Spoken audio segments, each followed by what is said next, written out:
ہمارے دو دشمن ہیں جو ہمیں جادہ مستقیم سے ہٹانے کے لیے دن رات کوشاں ہیں، ایک نفس اور دوسرا شیطان۔ نفس اور شیطان دونوں دشمن ہمیں راہ حق سے ہٹانے کے لیے دن رات جد و جہد میں ہیں اور ہمارے خلاف مساعی جد و جہد اور محنت کر رہے ہیں۔ ان میں جو نفس ہے وہ بڑا دشمن ہے یا شیطان بڑا دشمن ہے؟ عمومی طور پہ تو یہ کہا جاتا ہے کہ شیطان نے ہمیں ورغلا دیا، لیکن شیطان جب خود ورغلایا گیا، شیطان جب شیطان بنا تو اس وقت کوئی دوسرا شیطان تو نہیں تھا جس نے شیطان کو ورغلایا، وہ نفس تھا جو شیطان کو بھی شیطان بنا۔ نفس نے اندر سے سر اٹھا کے کہا تھا نا، انا خیر منہ، میں بہتر ہوں، اور باقاعدہ دلیل کھڑی کر لی اس کے نفس نے، خلقتنی من نار وخلقتہ من طین، مجھے تو نے آگ سے پیدا کیا ہے، اسے تو نے مٹی سے پیدا کیا۔ مٹی افضل نہیں ہوتی، مفضول ہوتی ہے، اور آگ اٹھتی ہے اوپر کو جاتی ہے، یہ افضل ہے، لہٰذا افضل مفضول کو سجدہ کیسے کرے، میں سجدہ نہیں کروں گا۔ باقاعدہ اس کے نفس نے ایک دلیل تراش۔ اللہ اگر چاہتا اس کی دلیل کے بخی اور جھڑ کے رکھ دیتا، لیکن اللہ تعالیٰ نے اس کی دلیل کا جواب دینے کی بجائے کہا جا میرے دربار سے نکل جا۔ اس نے کہا مالک مجھے مہلت دے دے، کہا جا قیامت تک تجھے مہلت۔ اللہ اکبر۔ تو اب شیطان کو شیطان بنانے والا نفس ہے جس نے اندر سے کھڑے ہو کے کہا انا خیر منہ، میں بہتر ہوں۔ اس میں نے شیطان کا بیڑا غرق کر، انانیت اسے کہتے ہیں، انا خیر منہ، اس سے انانیت ہے، میں بہتر ہوں۔ ایک بزرگ تھے،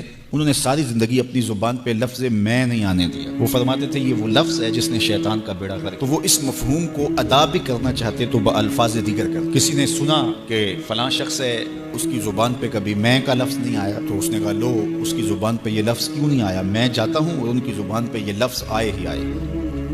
ہر شخص کی اپنی ترجیحات ہوتی ہے، ایک مہم پہ نکلا کہ ان کی زبان پہ لفظ میں لے کر آنا گیا۔ حضرت بیٹھے تھے، حضرت ایک مسئلہ پوچھنے آیا، بیٹا پوچھئے، کہا شیطان کو کس چیز نے برباد کیا تھا؟ حضرت آپ تو بولیں گے نا کہ میں نے اس کا بیڑا غرق کیا تھا، کہوں گا جیسے بھی زبان پہ لفظ تو آ گیا۔ اور شیخ بھی بڑے سمجھدار تھے، سمجھ گئے اس کی نیت کے کھوٹ کو کہ یہ کیوں آیا ہے اور یہ مسئلہ کیوں پوچھ رہا۔ ہر مسئلہ تفہیم کے لیے نہیں پوچھا جاتا، اس کے مقاصد اور بھی ہوتے ہیں، اور اہل اللہ کو اللہ نے وہ بصیرت دی ہوتی ہے جو سائل کے انداز سے سمجھتے ہیں کہ اس کے مقاصد۔ تو کہا حضرت پوچھنے آیا ہوں کہ شیطان کو کس چیز نے برباد کیا؟ حضرت فرمانے لگے نماز کا ٹائم ہو گیا، ابھی جماعت کھڑی ہونے والی ہے، نماز کے بعد اس پہ بات کریں۔ خیر نماز ہوئی، سلام پھرا تو حضرت خود فرمانے لگے کسی نے پوچھا تھا کہ شیطان کو کس چیز نے برباد کیا، جواب دینا چاہ رہا ہوں، کس نے پوچھا تھا؟ چھٹ کھڑا ہو گیا میں نے، کہا بس اسی نے اس کا بیڑا غرق کر دیا۔ تو انانیت میں جو ہے یہ شیطان کو شیطان بنانے والی، نفس جس نے اندر سے سر اٹھایا اور کہا انا خیر منہ، میں بہتر ہوں، تو یہ شیطان کو شیطان بنانے والا نفس ہے۔ تو نفس شیطان سے بھی بڑا دشمن۔ اب ہمارے ساتھ دو بڑے دشمن لگے ہوئے، ایک شیطان اور دوسرا نفس، اور دونوں ہمارے باطن کو اجاڑنے کے لیے، ہمارے من کو بے چراغ کرنے کے لیے، ہمارے اندر کی روشنیاں بجھانے کے لیے دن رات کوشش۔ ایک تنہا ناتواں اکیلی جان، دو دشمنوں کے نرغے میں، اور دونوں دشمن بڑے تگڑے اور بہت طاقتور، اور ہر وقت ہمارے اوپر حملہ آور۔ الشیطان جاسم علی قلب ابن آدم فاذا ذکر اللہ خنس واذا غفل وسوس۔ حضرت نبی رحمت صلی اللہ علیہ وآلہ وسلم نے ارشاد فرمایا شیطان اولاد آدم کے دل پہ قبضہ جماتا ہے، اور جب بندہ غافل ہوتا ہے تو یہ وسوسے ڈالتا ہے، اور جب بندہ اللہ کا ذکر کرتا ہے تو یہ بھاگ جاتا ہے۔ تو شیطان وسوسہ اندازی کرتا ہے، باطن کو اجاڑتا ہے، من کو لوٹتا ہے۔ نفس اور شیطان دو بڑے دشمن تھے جو ہمیں جادہ مستقیم سے بہکانے کے لیے دن رات کوشاں تھے۔ اب اللہ کا کرم دیکھیے، اذا دخل رمضان سلسلت الشیاطین، جب ماہ سیام جلوہ فراز ہوتا ہے تو شیاطین جکڑ دیے جاتے ہیں۔ جو ہی ماہ سیام شروع ہوتا ہے، چاند طلوع ہوتا ہے تو شیاطین جکڑ دیے جاتے ہیں، پورا مہینہ وہ آزاد نہیں رہتے، جکڑ دیے جاتے۔ سلسلت الشیاطین، یہ جو مسجدوں کے دروازے کھل گئے، جہاں 1.5 صف ہوتی تھی وہاں 5 صف تراویوں میں ہیں، تو یہ شیطان کے بند جانے کی وجہ سے۔ لیکن مہنگائی کا طوفان ہے، بد نگاہی ہے، بد تہذیبی ہے، جھوٹ ہے، دیگر امور بد بھی جاری ہیں، یہ نفس کے موجود ہونے کی، نیکی کا ماحول پیدا ہوا یہ شیطان کے بند جانے کی وجہ، لیکن ہماری برائیاں بدستور موجود ہیں یہ نفس کے موجود ہونے کی وجہ سے۔ اب ہمارے لیے آسانی یہ ہو گئی کہ دو دشمن تھے جن کا ہمارے سے مقابلہ تھا، ایک نفس اور دوسرا شیطان، ہمارے لیے یہ سہولت ہو گئی کہ ہمارا ایک دشمن باندھ دیا گیا۔ اب دشمن ایک ہے جس سے ہم نے ماہ سیام میں، اور وہ دشمن کون سا ہے؟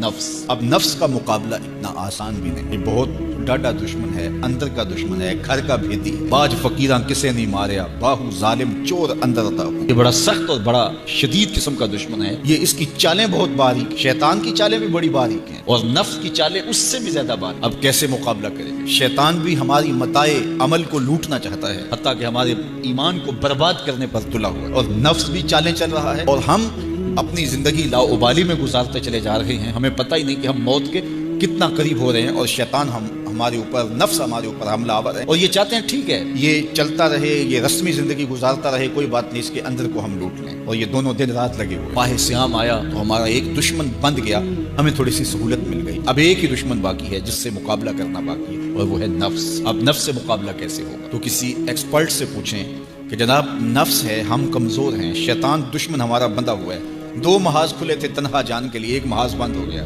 اب 1 ہی محاذ ہے، مقابلہ کرنا ہے تو کیسے کرنا؟ اللہ اکبر. تو ہم اقبال کی بارگاہ میں عرض کیا کہ آپ بتائیے. وہ کہنے لگے میں آپ کو اپنے مرشد مولانا رومی کے پاس لے جاتا ہوں. رومی کے پاس اقبال لے کر کے گئے تو رومی نے کہا کہ میں آپ کو ایک اور شخص کا پتہ بتاتا ہوں، اور وہ اتنا کامل ہے اور اس شعبے میں اس قدر ایکسپرٹ ہے. اس نے کہا ہفت شہر عشق را اتار گشت ما ہنوز اندر خمے یک کوچام. عشق کے 7 شہر حضرت شیخ فرید الدین اتار گھوم چکے ہیں اور ہم پہلے شہر کی پہلی گلی کے کونے میں کھڑے ہیں. یعنی اتنا بڑا شخص شیخ فرید الدین علیہ رحمہ. تو کہا وہ بتائیں گے تمہیں کہ نفس کا مقابلہ کیسے کرنا ہے. رومی کہتے ہیں کہ وہ میرے بھی استاد ہیں، رومی کہتے ہیں کہ وہ میرے بھی ہادی و مرشد ہیں. جس عشق کہ شہر میں میں داخل ہوا ہوں اور ابھی کونے پہ کھڑا ہوں، اس طرح کے 7 شہر وہ گھوم کے بھی آئے. آؤ ان سے پوچھتے ہیں کہ جناب نفس قابو کیسے کریں. تو شیخ فرید الدین اتار نے کہا نفس نہ تواں کشت الا باسے چیز بات گوئم یادگیرش اے عزیز. نفس نہیں مرتا، لیکن 3 اسلحے اگر آپ کے پاس ہوں تو یہ نفس ٹھہر بھی نہیں سکتا. غور سے سن لیجئے، روحوں میں اتار لیجئے، اور زندگی میں ہمارا مقصد ہے اس نفس کا مقابلہ کرنا. شیطان کا مقابلہ کرنا بھی ہمارا مقصد ہے اور نفس کا مقابلہ کرنا بھی ہمارا مقصود ہے. زندگی ساری زندگی فریب میں ہم میں نہیں گزارنی، زندگی تیزی کے ساتھ گزر رہی ہے اور ہم آغوش موت میں اترنے والے ہیں. تو یہ ڈاڈے دشمن ہماری متاع عمل لوٹ رہے ہیں، ہمارے کیے ہوئے عمل کو عجب سے، تکبر سے، ریاکاری سے برباد کر دیتے ہیں. ہمیں پہلے عمل کی طرف جانے نہیں دیتے، پھر عمل کے اندر وسوسے ڈالتے ہیں، پھر عمل ہو جائے تو اس کو پھر برباد کرنے کی کوشش کرتے ہیں. کتنے ڈاڈے دشمن ہیں جن کے درگے میں ہم پھنسے ہوئے ہیں. تو پھر ہمیں کوئی بندہ مل گیا ہے جو بتا رہا ہے کہ جناب اس کا مقابلہ ایسے کریں گے، تو پھر آج کی سن لیں ہم اور غور کر لیں اور اپنے اندر اتریں. تو شیخ فرید الدین اتار ہمیں بتا رہے ہیں، تو سنیے وہ کیا کہہ رہے ہیں. نفس نہ تواں کشت الا باسے چیز. نفس نہیں مرتا، یہ بڑا ڈاڈا ہے، لیکن 3 اسلحے اگر آپ کے پاس ہوں تو یہ ٹھہر بھی نہیں سکتا. وہ 3 اسلحے کون سے؟ خنجر خاموشی و شمشیر جو، نیزائے تنہائی و ترک ہجوم. ایک خاموشی کا خنجر، دوسرا بھوک کی تلوار، اور تیسرا تنہائی کا نیزہ. یہ 3 اسلحے تمہارے پاس ہوں تو پھر نفس ٹھہر بھی نہیں سکتا. خاموشی کے خنجر سے نفس پہ وار کیا جا سکتا ہے. میرے اور آپ کے آقا و مولا نے فرمایا من سامتا نجا، جس نے خاموشی اختیار کی وہ نجات پا گیا. ہماری زندگی کے جتنے بھی برے اعمال ہیں ان میں سے سب سے زیادہ برے اعمال ہماری زبان کے. ہمارے ہاتھ بھی گناہ کرتے ہیں، کسی پہ ظلم کریں تو گناہ کرتے ہیں. ہمارے پاؤں بھی گناہ کرتے ہیں، برائی کے اڈے پہ چل کے جاتے ہیں. ہماری آنکھیں بھی گناہ کرتی ہیں، ہماری سوچیں بھی گناہ کرتی ہیں. ہم حرام کمائیں کھائیں تو پیٹ بھی ہمارا گناہ کرتا ہے.